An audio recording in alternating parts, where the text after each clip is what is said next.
B-A-T. It's in the name. Merry Christmas and welcome into the Helping Healing Humor podcast with Ben and Travis. On today's episode, we are going to be looking at a few of our favorite things, and we'll get to that after these messages. This episode of the Helping Healing Humor with Ben and Travis podcast is brought to you by Heritage Christian University. The mission of Heritage Christian University is simple.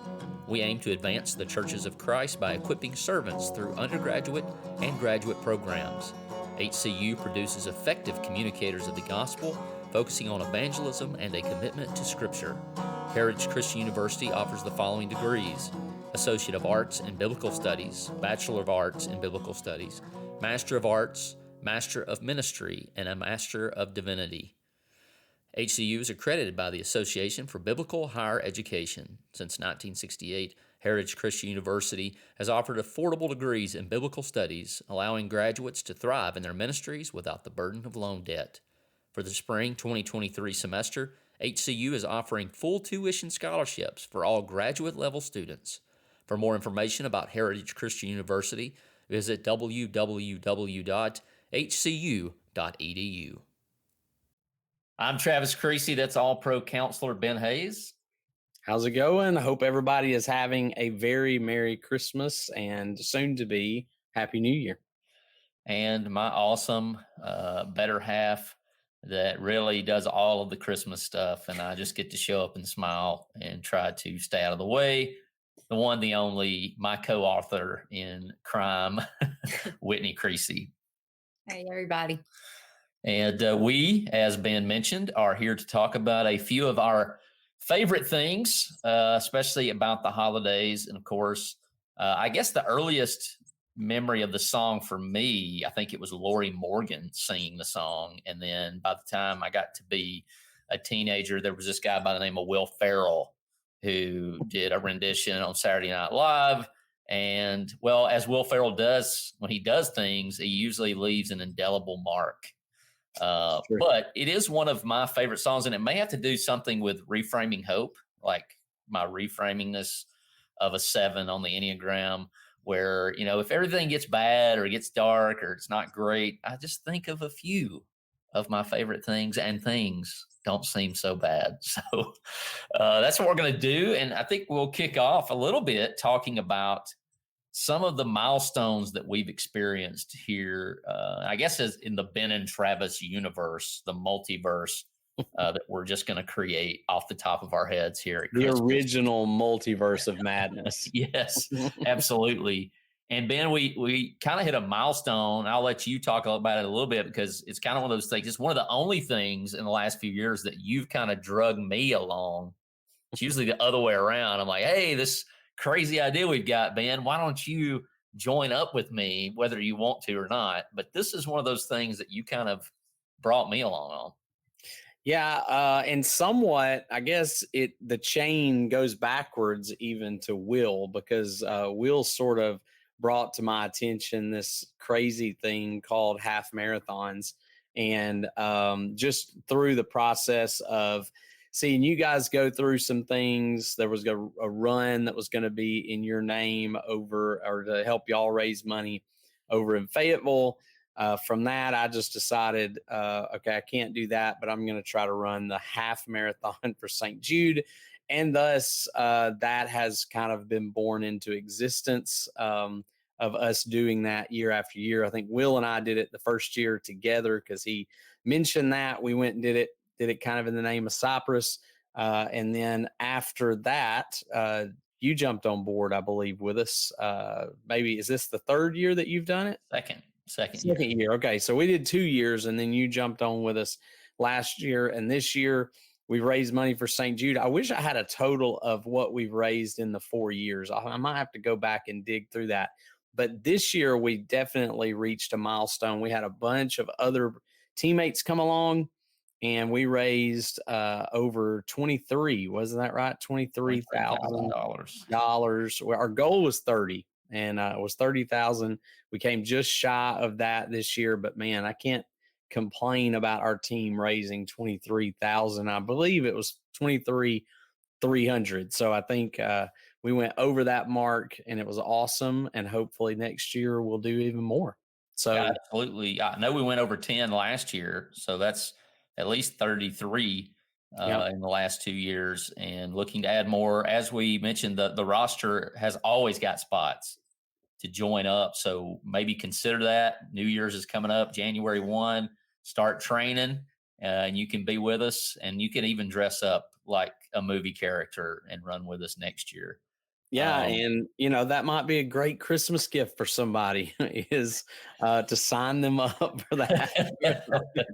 I'm not sure what that would how that would be taken, but that might be a great one. So grab a gag gift or something, and they may try to gag you, but if that's the but you're case, helping kids. You're helping yeah, kids. So absolutely. that's the best part.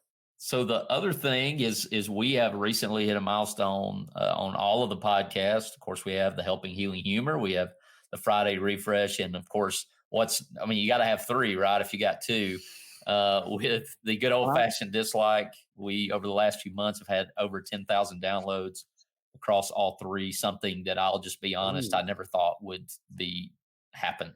There are a lot of people who would love to have that number. And we're so very thankful. We know has very little to do with us and much to do about everyone else's patience and mercy and grace. And so hopefully you're gaining as much of it, actually more from it than we are.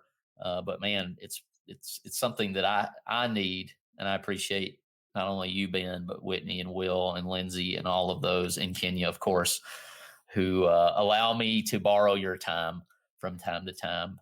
And then Whitney, we hit a milestone with Reframing Hope. And once again, I think something where I kind of went into it thinking, there are some fun numbers to throw out there, but that's probably going to be out of the realm of possibility. Of course, the Lord goes, "Oh, really? Well, let's see how we can fix that." So, Whitney, how many copies of the book have we sold? Well, we're over 1,000. We don't have an exact number, but over 1,000. That's awesome.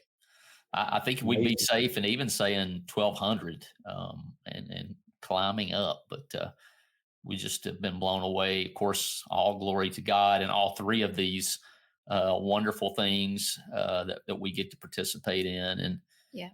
And so, as far as the episode today, we, as Ben mentioned, and we mentioned a couple of times, we like to do a couple of our favorite things about Christmas and or the holidays in general. And I think that I look forward to it because, I'll preface it this way: we had a Christmas program at Riverside, and the theme was a day in the life of an RCA student. And they had all the chapel speakers, and I was one of the chapel speakers. And one of the quotes that I guess I say all the time is, "I want to be where the people are," from I want to be Little Mermaid. Yeah. And it's true. I do sing that a lot because that's kind of what Christmas is to me. It's not really about the gifts anymore, although those are great. But I am so spoiled. People ask me, "What do you want?" And I'm like, not only do I have all my needs, but I have all of my wants, to the point that I have to dig deep. But it really is, to me, about the people that you spend time with. Yeah. Of course, Whitney being number one over here. But it is neat, especially now that we have kids, what kind of joy that kind of brings to it, and chaos and stress and anxiety. But it is an interesting thing to kind of have our own thing here where the kids come down, find the gifts, and you see that excitement. So that's definitely one of my favorite things. Anybody want to chime in on their first one, maybe?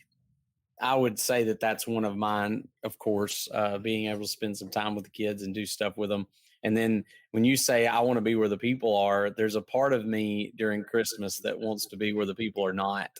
And so I go to the woods. So one of my favorite things is going hunting over the holidays, just getting at least a day or two in there where I'm not expected to be at school. I can kind of get away from the church for a little bit, which most of the time when I'm sitting in a tree, I'm still working on some things in my head or on my phone. But just getting to spend a little bit more time alone in the woods by myself. Every now and then, the kids too, depending on what their schedules allow or what they want to do. But I love to kind of go where the people aren't for a little while. I love being with the family, but I love kind of getting some time alone with me and nature and the Lord. And so I'll do a little bit of that over this break too. There's always a sermon brewing, right? Sermon brewing up there. That's what happened the other day. I hunted Friday, and I was listening to the Psalms on my shocks, so I could still hear the woods. And I heard my sermon. David preached my sermon for me, Psalm 63. So I was like, hey, I like that. So I rolled with it. It's nice when that works out. Whitney? Mm-hmm. One of the things that in the last, I guess, like 6 or 7 years that I've started doing and really enjoying around the Christmas season is doing like a special reading plan in my Bible leading up to the Christmas season. And so I've been for, I guess, since 2016 doing an Advent reading plan. This was the one for this year with She Reads Truth. And so it's like a community of women who just read the Bible together every day.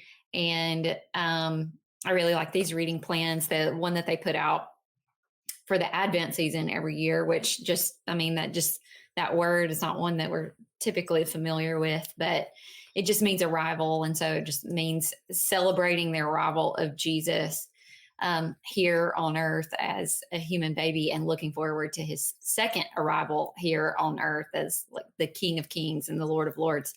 And so these reading plans, they do both. There's a lot of like scripture and prophecy from the Old Testament, looking forward to the birth of the Messiah. And then there's also a lot of New Testament reading that looks forward to the second coming of Christ. And so it's just, I really enjoy doing that. And like Ben was talking about getting alone, I like to do that. I like to do that with my Bible reading plan in the morning with my coffee and do that with the Christmas tree, just the Christmas lights of the Christmas tree on every morning. And I'll say, and one year we're going to get to our gift giving list. We always think about doing an episode about the best gifts to get people. And I would definitely recommend She Reads Truth that you can do. It comes up once a month. Is it once a month or once a quarter? You can do a subscription box. And it comes and there's a He Reads Truth, but I think they started as She Reads Truth, and Whitney's always enjoyed those. I'll also bring up another controversial, is my second favorite thing, is Christmas music. And I've kind of morphed. I've kind of changed. I do still love the goofy ones, especially if I'm leading the songs. Those are much easier to lead than the often high-pitched religious tunes. But man, I have recently really fallen in love with the song "Oh Holy Night." That, especially the verse about oppression. In his name, all oppression will cease. The slave is our brother. And man, I just love that song. I love those lyrics because it is so important. It's going to influence my sermon come Sunday. I'm doing Psalm 72 about all the nations and all the kings bowing down to the King of Kings and Lord of Lords. So I'll make that. I know there's some people out there, and I have those songs where I love to hate them. Last Christmas by Wham. If you follow me on Instagram, every time I hear it through the holidays, everyone else has to hear it. But that's always kind of fun. But Oh Holy Night is my jam on my second favorite thing. Ben, what you got? I would say our tradition with the kids of watching Christmas movies. So we try to, like, I don't know if it's every night, but I mean, we started back even when school was still in, and we would watch a movie a lot of the nights when we would get a chance to, if we weren't running to a practice or whatever, there for a little bit. But so far, we've watched several. I think we watched Miracle on, what is it, 34th Street? What is the last night? I think I got through 10 minutes before I passed out asleep, but I was tired, but I slept with kids laying all over my lap until it was over, and then we went to bed. But you've got cuddlers too at your house? Oh yeah, I mean, it's like the moment you sit on the couch, they're like, so just sitting there with them is cool, even if it is falling asleep. We've watched It's a Wonderful Life already, of course. I think we got Elf under our belt. I want to think that we've done. I don't know if we've done the Santa Claus movies yet, but we usually do those. And I know we've done Rudolph and a couple of others, Frosty, Jack Frost, I think, or Jack. Yeah. Is it just Jack? The one with Michael Keaton in it? Yeah, I think it may be just Jack. Just Jack. And I'd never watched that one, and that was pretty cool. I don't think I'd ever watched it, but I actually liked it pretty well. So we've just kind of, we just run the gauntlet of the Christmas movies. Nice. Jackson keeps begging me to watch Die Hard, but we haven't done that yet. Make sure you watch it on TV. I know that's the problem is I can't find the place to watch it. So I need to see if it's going to be on TV one night and record it. That's going to be the way to do it. Whitney, number 2. I love Christmas music, all types of Christmas music. So I'll give a few of my favorites right now. Mariah Carey is always at the top of the list for anything secular Christmas music. I think she can't be beat. All I Want for Christmas Is You. It's just fun. It puts you in the mood for all things Christmas. I also really love just some Kenny G saxophone Christmas music. Just have that playing in the background, like when I'm cooking dinner. That's one of my favorite things during the Christmas season. And as far as like religious Christmas music, I have a bunch of favorites, but 2 of my new favorites this year are O Come, Emmanuel by For King and Country. It's the best version of that song I've ever heard. Look it up if you haven't heard them do that song. It's really good. And then We the Kingdom has an original Christmas song that I can't get enough of this year, and it's called Light of the World. I'll read you some of the lyrics because they are so good. It says, Light of the world, treasure of heaven, brilliant like the stars in the wintry sky, joy of the Father, reach through the darkness, shine across the earth, send the shadows to flight. Light of the world, from the beginning, the tragedies of time were no match for your love. From great heights of glory, you saw my story. God, you entered in and became one of us. It goes on, but that's just the first verse, and it's so good. Look that one up too if you've never heard it. And I'll piggyback off of your statement because Kenya wasn't able to join us, but Kenya's 2 favorite things would be, I meant to say this about the movies. I don't watch all of them with her, but she's a Hallmark fan. And they play like every night in the bedroom. At some point, there's one playing. It's either on her phone or up on the TV, but she loves the Hallmark movies, and I'll watch them, even though I can tell her at the very beginning where they're going and what's going to happen and who's going to get caught at the airport or whatever. But she loves those, and she bought Alexa this year. I really think she bought it just so she can go, hey, Alexa, play Christmas music, because that's all that plays in our house right now is Alexa Christmas music most of the time, until the kids say, hey, Alexa, play the It's Corn song. And so then that gets playing in my house for some reason. So that would be it. But I love Christmas.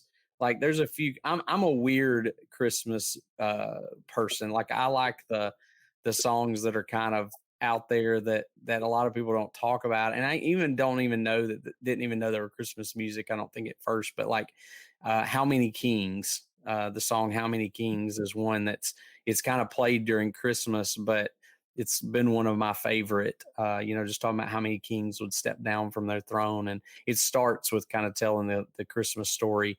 Of course, Casting Crowns, I Heard the Bells on Christmas Day, has been one of my favorite for a long time.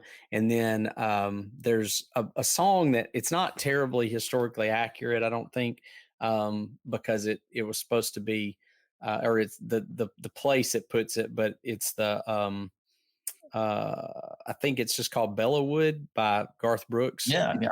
It's about a story, World War I, when there was a Christmas truce. Mhm. I'm Yeah. not sure if Bella Wood was ever involved in that, but that's the name of the song. And so, but it tells that story and it's really great. So I like those. Well, I think that leads perfectly into my third favorite thing. And I try to do this on both Christmas Eve into Christmas. A lot of times it goes into Christmas. Certainly on New Year's Eve, it goes into New Year's Day. But I just try to have that moment where, and you both have talked about getting in the quiet, and mine is the quiet before the storm, kind of sitting there in the living room with just the Christmas light, maybe something on TV or my phone or a book, and just kind of sitting on the couch with all the gifts that we've already snuck in under the tree, and just kind of having that moment to alone.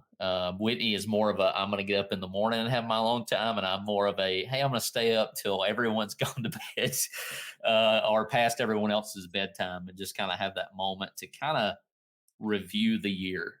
And one of the cool things is on Instagram, I try to post the books that I read through the year and kind of go back through and look and maybe even recount my top whatever list. But I'd say even if I can have a 3A is the countdowns. I'm the one who does all those on our Facebook page about the countdowns, the top 10 blogs, the top 10 episodes. I just love doing that. Kind of gets me geared up for the new year and of course, any big event. So hopefully if you're out there and going, man, that annoys the fire out of me, I beg your forgiveness on that. Ben, did you have a third or a fourth? I don't know if that last comment from you counted as your third or not. I was trying to think too. I mean, I guess, and we may have already sort of touched on this, but I would think one of my favorite things is just kind of the magic of, and I think maybe your first one was this in some ways, but the magic in the kids' eyes. I'm not just the overly Christmassy type, I guess. I mean, I like it. I like some of this, the stuff, again, all the stuff that we've talked about, but my kids just love it. They love the elf on the shelf thing. And I know some people just abhor that. But just seeing their eyes light up to see where he has moved to, or there's two of them now, have moved to, what they're doing.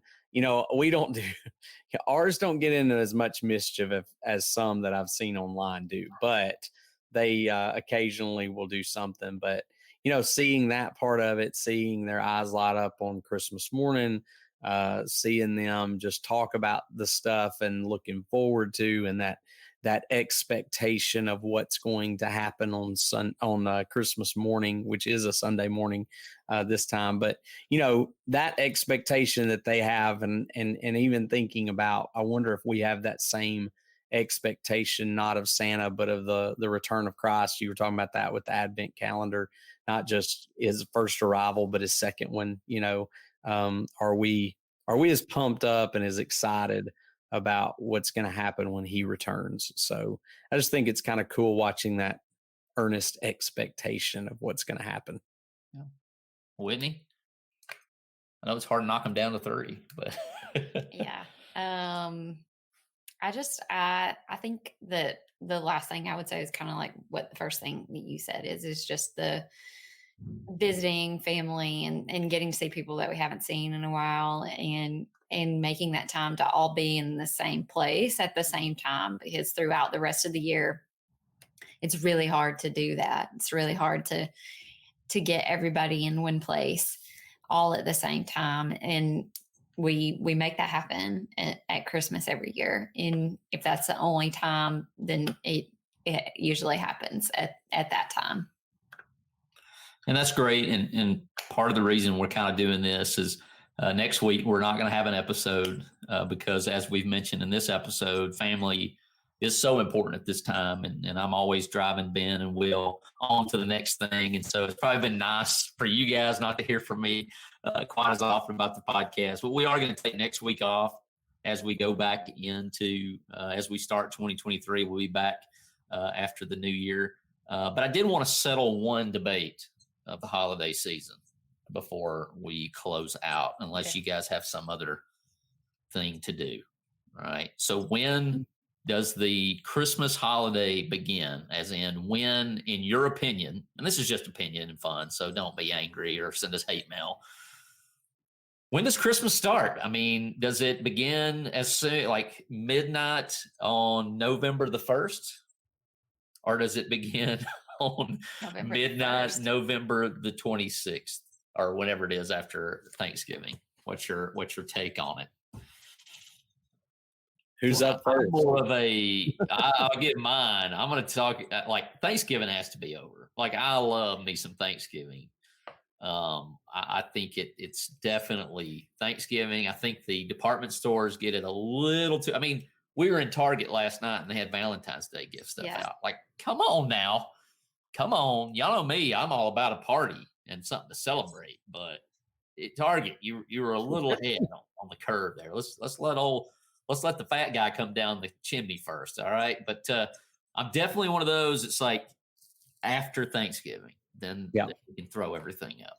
Yeah. I used to get so aggravated when the stores would open at like 6 o'clock in the evening on Thanksgiving, for Black Friday stuff. They did that for a few years and then they finally were like, okay, that's not cool. We're not going to do that anymore. And I think they've put it at like, 6 o'clock or 5 o'clock in the morning again.